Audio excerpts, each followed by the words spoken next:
Hey, what's up, Roxstars? It's Rox with a little bit of talk about what's at the top of the blog, so let's get to it. I say I'm gonna take some time off, y'all. All the cashiers, they was like, somebody stole her truck. It's like you can hear it all throughout the store. This Rox coming to you today with a review for Love and Marriage Detroit, Love and Marriage Huntsville, our book 4, Real Housewives of Atlanta. Let's get to it, shall we?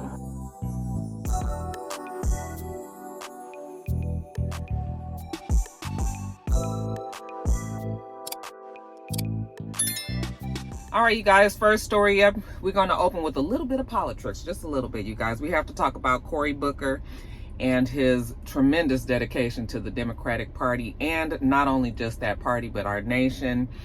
When he got up there on that Senate floor and filibustered for over 25 hours. If you guys don't know what filibustering is, I didn't get the actual for real definition, so I'm just telling y'all what I think it is in my mind. It is usually when someone gets up on the Senate floor to take up time, just to disturb the process of what is going on at the time, to keep something from happening, to bring attention to a topic that, like in Cory's case, he was actually there to complain and let the American people know, and this is his form of protest against what YSAP has done to our nation in just these short 4 months. Okay, and remember, we only on August. We're only on April 3rd. I mean, what can you say other than that is a very selfless thing to do? I mean, to get up somewhere and talk for over 24 hours is just a, like, have you ever, like, all day, one day, maybe you might have had a busy day at work and you talk. So when you get home, you don't feel like talking to nobody, right? Because it's just like, I've been talking all fucking day, all right? Can you imagine doing that for over 25 hours? They said that, there were no bathroom breaks. You can't get off of the floor. Once you're off the floor, you no longer have the stage. So he was up there for all that time. Every now and then a Democrat, one of his colleagues would get up there and they would have dialogue with each other just so that he could rest his breath, okay? And maybe rest his voice a little bit while they talked, and, maybe they might have asked him questions and he could go back and forth with them. But other than that, this man stayed up there and talked the entire time, partially emotional, like as the speech got to like its climax. He was very emotional, and he was just talking about basically what YSAP has done to our country. And, like, it's not cool. It's not okay to just sit around and watch it happen. Okay. Don't let this happen. To me, I was just like, Cory Booker, definitely, if he has not been thinking about, I know I wasn't the only person that was just like, this man gonna run for president in the next election. And maybe he might be so far, one of the best people to represent the Democratic Party. I don't know who, I mean, there's a lot of people I know on the Democratic side that's probably going to be throwing their name in the hat. But, I think Cory Booker might be one of them. One of the people that did join him up there was Chuck Schumer. And Chuck Schumer said this, and I quote, "Your strength, your fortitude, your charity has been nothing short of amazing." It really was something amazing to see, you guys. Just the dedication that it takes to believe in something for so much that you get up there and do that for that long. I mean, that's a very difficult thing to do. He did break the record. The previous record was held by Strom Thurmond back in 1957, who was filibustering against the Civil Rights Act. Okay. And he was there for 24 hours and 18 minutes. Cory spoke about 48 minutes longer than he did. So he broke that record. And congratulations and kudos to him. Like, that was just really amazing. Like, throughout that day, I kept on seeing that he was up there, and they were like, he's still up there. I think he said originally that was not like his plan. He just was going to get up there and talk as long as he felt like he could. And he just kept going. And then he said, maybe a little bit of his ego might have kicked in, as it looked like he might be able to really do this. Was feeling like he wasn't ready to give up when it was getting close to the time. So he did do that, and that was just really amazing to see. It did my heart proud to see that it was a Black person that did that. I've had my times with Cory Booker, but for the most part, I can say that I really do admire and appreciate all that Cory Booker has done for his party and for his country. What do you guys think, though? Do you guys think that he is going to be running for presidency? I mean, why not? Why not? I know they talked about saying, YSAP wanting to. Well, it's funny because they're saying that YSAP is saying he doesn't necessarily want to run for a third time. However, that is what the chatter has been, that YSAP feels like because his presidential terms were not consecutive, that he should be able to run another time because it's supposed to be 2 consecutive years, 2 consecutive terms. But I did also see that a Republican, they interviewed somebody, one of those Congress people, and he was like, no, we're not going to approve. We're not going to have that happen because I'm pretty sure most Republicans do not want Barack Obama to be able to run again. Not that I think that Barack Obama would be running again, but I guess they're not really willing to take that chance. I was like, if Barack Obama ran again, him and Michelle probably would get a divorce. You could already tell that Michelle don't want to go nowhere near that White House ever again. But anyway, that's the reason why the Republicans are like, no, because if it's open for YSAP to be able to do it, then it's probably most likely Barack Obama will be able to do that as well. And they don't want to take the chance. So, yeah. Anyway, again, kudos to Cory Booker. An amazing feat. And he definitely got my respect for that.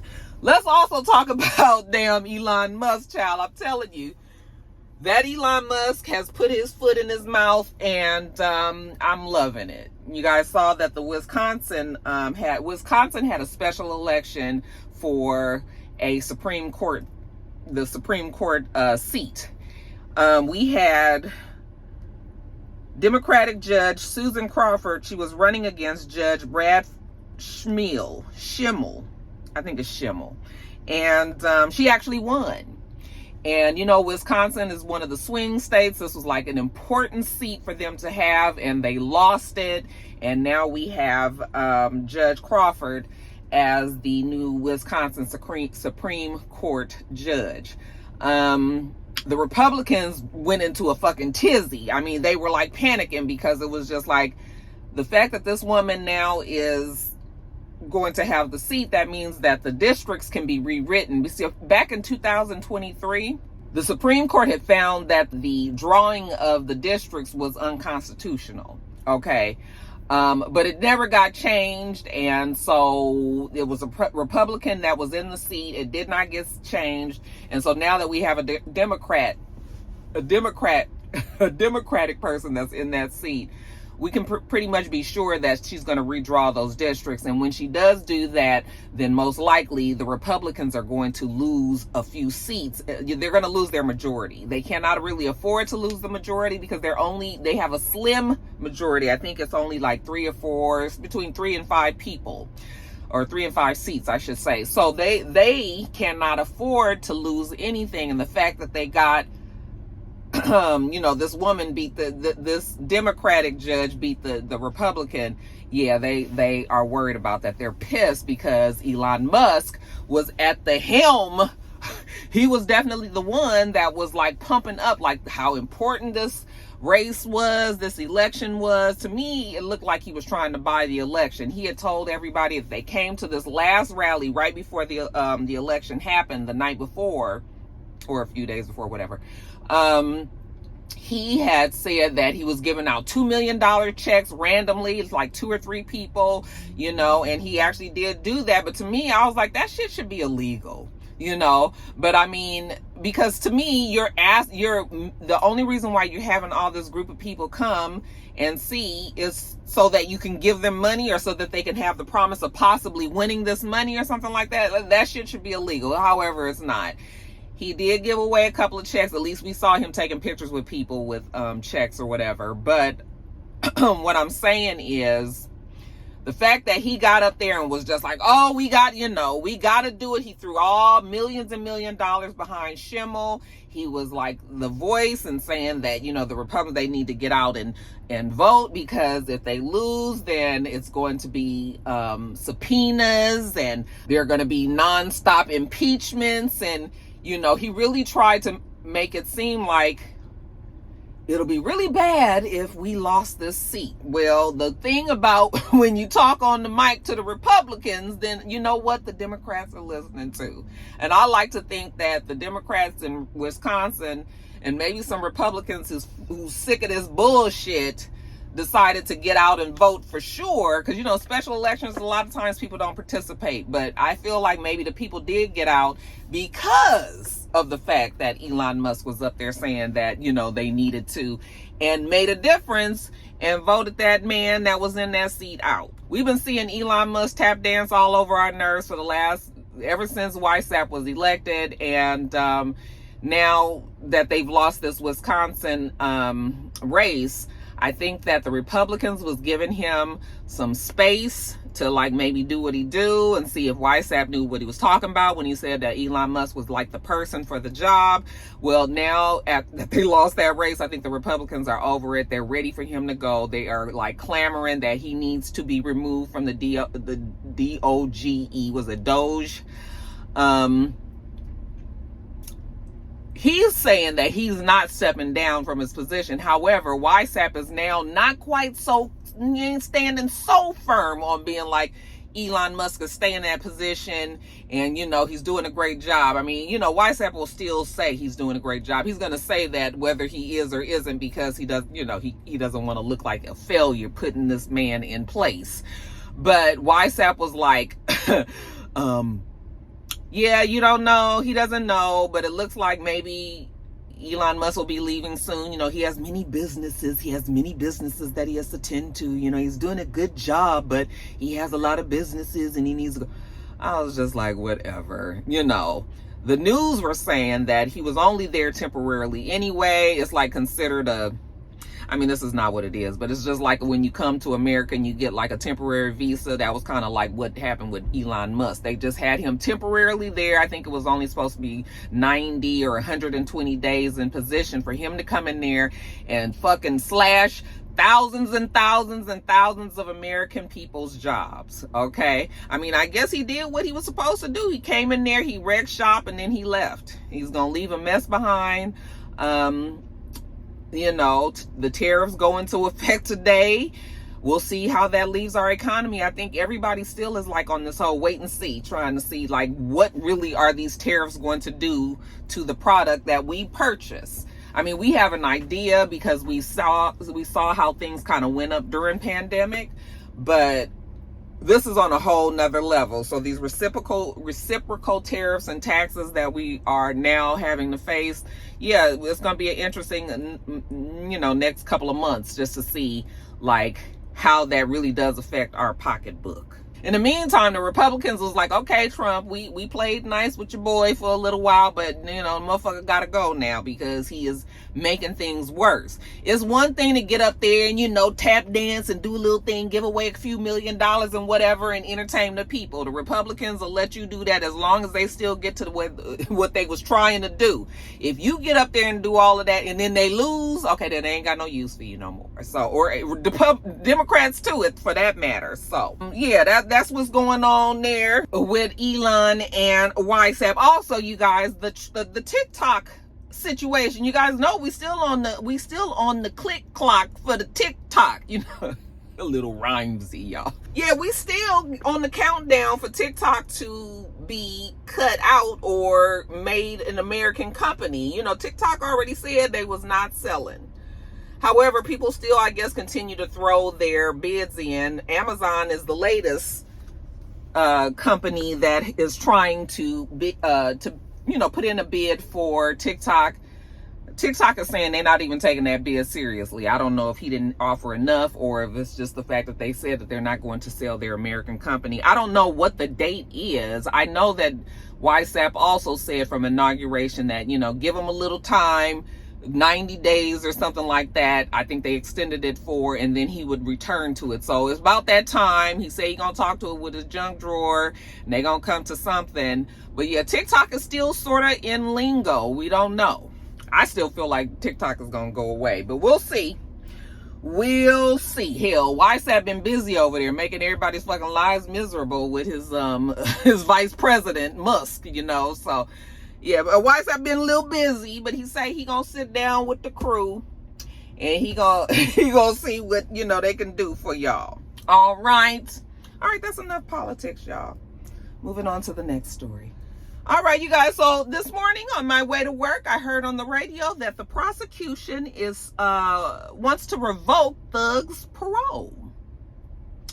Thug, mama named him Jeffrey Wright. You guys know that we know that he, is it Jeffrey Wright? I think it's Jeffrey Wright. We know that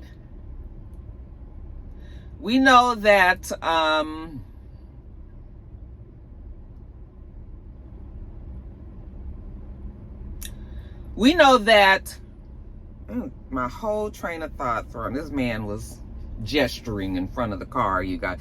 We know that they didn't really want the Atlanta police and the Atlanta prosecutors out here, for whatever reason, they do not like Young Thug. Okay, maybe because they know all the shit that he's done, or feel like they know all the shit that he's done, but they weren't able to seal the deal. They weren't able to get a conviction on him. Even though he did plead guilty to the RICO charge or whatever, the one RICO charge, you know, he apologized. He said he gonna stay out of trouble and all this. Well, now the prosecution is saying that Young Thug is out there terrorizing the witnesses and the prosecutors, like, on the low. Okay, and that he is continuing to make their jobs difficult as prosecution. They want his parole revoked. Okay, they want him to go in and serve his original jail sentence. So because they feel like their lives are at stake, they want the judge to bring him on back.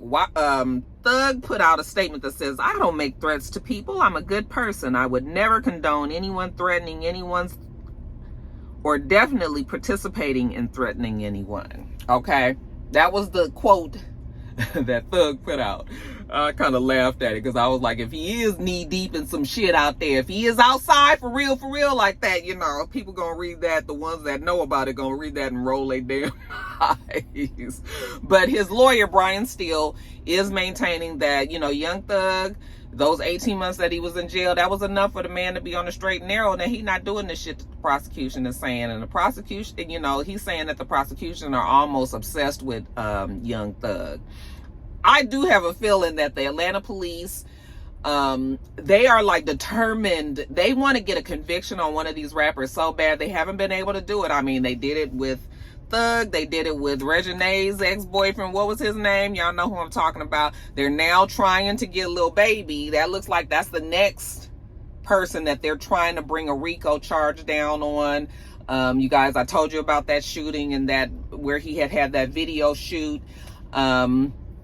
And they are blaming him not only for that incident, but like other incidences that happened in the neighborhood days after he even shot the video. So they now want to get Lil Baby on a RICO charge too. And I feel like that's probably going to be coming soon, you know, coming soon. They're trying to like lock all of these gang members down, but it don't seem to be working, even though it look like Big U gonna be in jail, child. I don't think he getting out. But other than, he not a rapper, okay? But yeah, like what I'm saying is like they're trying to get these people who, you know, as far as prosecution is saying out here that these rappers are still involved in like gang, street, drug, criminal activity. So I hope Thug ain't out there doing that shit. It's like you got a second chance. You know, they want to revoke everything. Let me tell you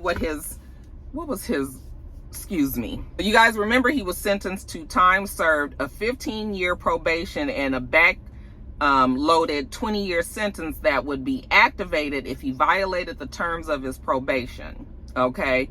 He also has to stay out of Atlanta for 10 years. But remember, they told him, like, if he stay out of trouble for the next 2 or 3 years, I don't remember the time, but if he stayed out of trouble around that time, then they would allow, maybe they will change it so that he can go into Atlanta. But right now, he ain't even supposed to be stepping foot into the city of Atlanta.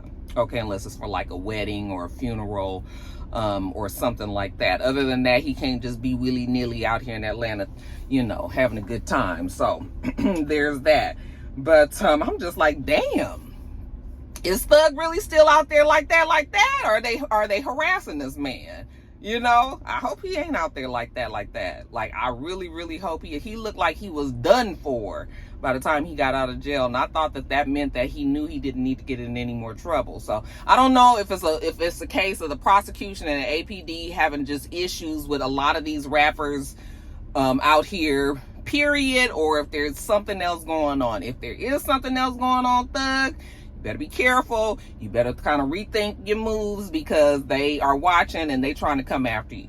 All right, let's move on to the next story. All right, you guys, this is a rest in peace to Val Kilmer, who we found out died a couple of days. Well, I think it might have been yesterday. It was Wednesday, I believe it was, April 2nd.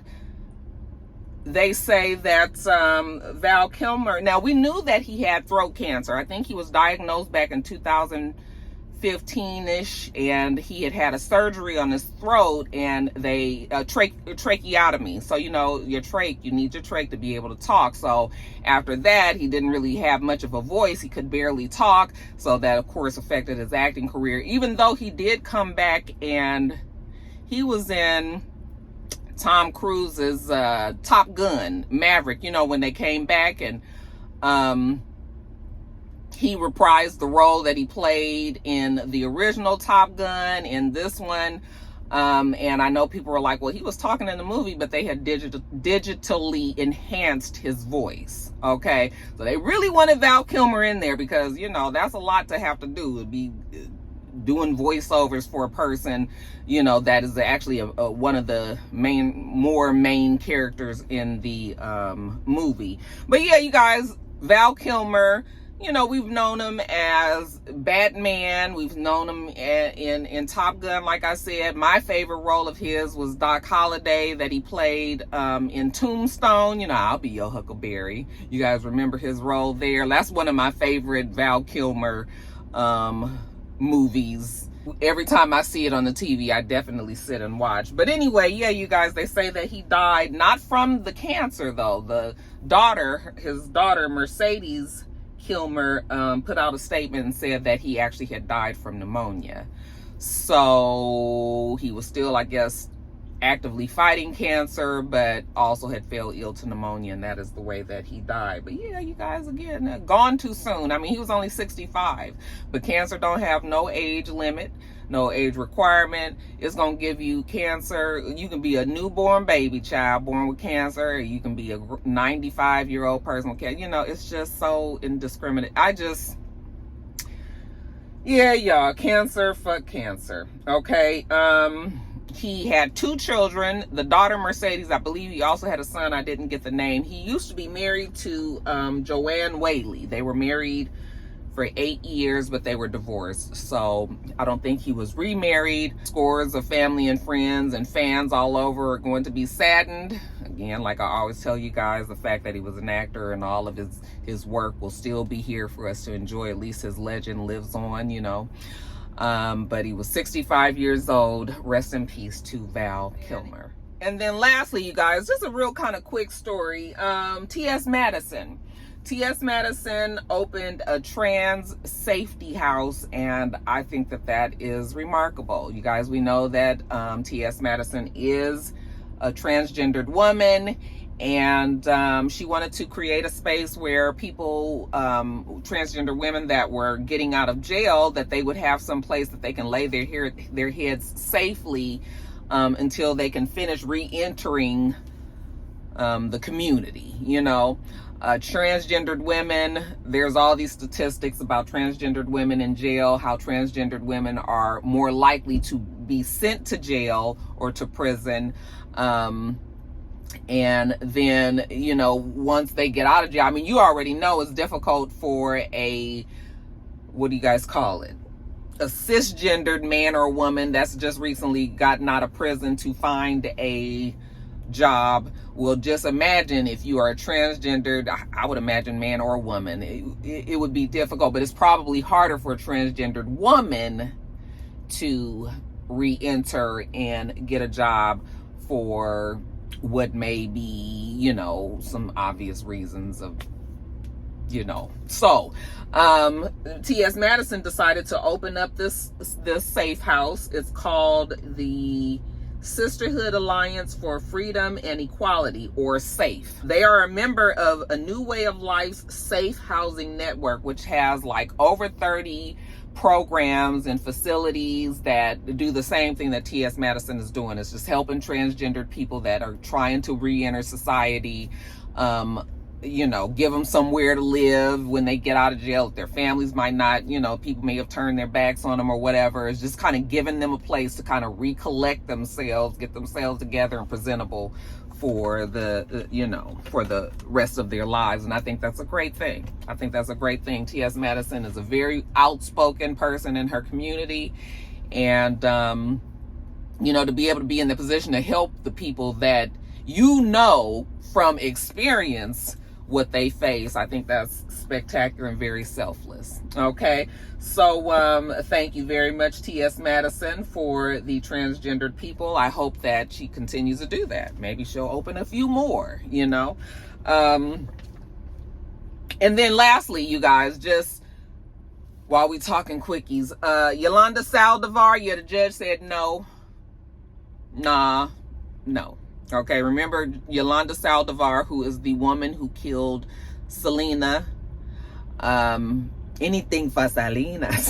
She is the woman who shot and killed her. She was the president of the fan club. Y'all remember the whole story. Her probation, she was coming up for parole. I think this might have been the second time that she was coming up for parole, actually. Or it may not be. I might be getting it mixed up. But anyway, but when she went before the board, they told her, no. Okay, we'll see you again. And I think her next parole thing comes up in another 5 years or something like that. The family did put out a statement that basically said, thank you guys so much, because we don't think that heifer should ever get her ass out of jail. Okay. And I knew that family was not going to be for it, because that family was devastated. I mean, anybody would be devastated, but just, you know, when you have a person that you have looked at and you see like just where it was going to go, like she was about to just explode. It's the same thing with Aaliyah to me. But Selena and Aaliyah's stories to me, I felt like right when they were on the cusp, on the precipice of greatness, you know, their lives was snuffed out, cut short. And that family, I couldn't imagine them ever wanting that woman to get out, because you could just see it. That father, is the father still alive? I don't know, but that father, when it happened, child, I can see his face right now. So for all of the Selena fans out there, you can rest assured in knowing that Yolanda Saldivar, for at least 5 or so more years, she will not be walking the streets of Texas or anywhere else for that matter.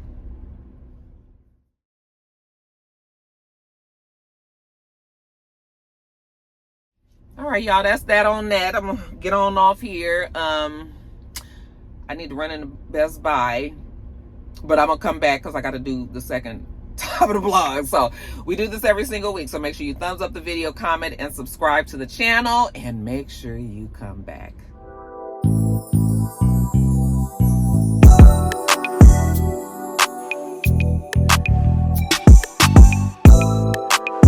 Until next time, Roxstars, bye.